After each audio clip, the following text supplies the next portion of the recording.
The devastation is often more apparent now than it was when southern England awoke a year ago after the greatest storm for 300 years. At Toys Hill in Kent, once a local beauty spot, the tangled branches and foliage have been removed and burnt.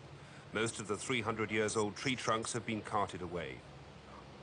Today it's a silent and sinister place, ostensibly bereft of life. But the woodsman plans to leave it as it is and let nature take its course. It really does put one in mind of a battlefield. You have to remember that there are little seedlings growing up amongst all this rubbish, and the rubbish actually is a foil for them. It helps to protect them and get them going. It'll be a longish time before you actually get a green, woody look back to this site, but the nature of forestry is such that it does take time. In just 4 hours, 15 million trees, that's 5 years' production of timber, were felled when hurricane-force winds changed the face of southern England. 19 people were killed that night. Lloyd's of London described it as the world's largest insured loss. The best estimate to date is £1,800 million, with many homes damaged beyond repair. The Reverend Harry Forder and his wife Sylvia moved into a brand new house only last week. They were asleep in the old house when a beech tree fell, destroying it.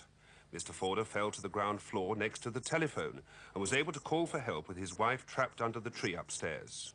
To have come down like that from the first floor onto the ground floor. And every person I saw seemed to be like an angel. They were so good, so kind, so sweet. You find yourself as extremely lucky to have survived. Not lucky. No, it's God's blessings. Really. Miracles. I'm a clergyman, but it's true. Miracles. The Pell family have their own special reason for remembering that night. Baby Andrea is 1-year-old this weekend. She was born at the height of the hurricane after a doctor and 2 policemen with chainsaws had cut their way through to the house. Then Andrea was born. What's Andrea's other name? Gail. Did you intend to call her Gail? No, we actually hadn't chosen a name at all, so we decided to have a middle name, Gail, to remind us of the ordeal that we all went through. There was even some consolation for those who look after the historic gardens of southern England. Spectacular views were opened up, as here at Emmett's House, the highest point in Kent. The storm has provided a unique chance to redesign the gardens. We've got marvellous opportunities to do the same as the Capability Browns and Humpty Repton's done for us, and move on and plant for people in the future. But it will take another 400 years to replace this oak, the estate's oldest tree, yet surprisingly Kent's highest tree, a Wellingtonia, remained upright. But even trees that survived the storm need attention. Dead branches have to be removed to make them safe and prevent them from dying. Only when the state of the surviving trees is eventually assessed can full-scale replanting begin. So far, only a third of the fallen trees has been removed.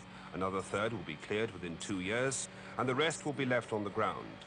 At Winston Churchill's home at Chartwell, most of the timber is being taken to the West Country to be used for furniture, pit props or fencing. Some, though, is staying locally. This Scots pine has exceptionally fine grain. The timber yard has picked out some of the best wood from Churchill's estate, which, because of its association, will fetch top prices when it's turned into furniture. It takes a year for every inch thickness of wood to season, but though few pieces of furniture have been made so far, soon there will be no shortage. I do believe that we are adding life to a very special thing. The tree will, as it were, live on in the product that hopefully I'll be making. Naturalists say the challenge now is to recreate a landscape that will provide immediate shelter for wildlife, while conservationists want the land replanted with native broadleaf trees, not fast-growing conifers. But the distinctive beauty of southern England won't ever be seen at its best again for several generations. Keith Hatfield, ITN, Kent.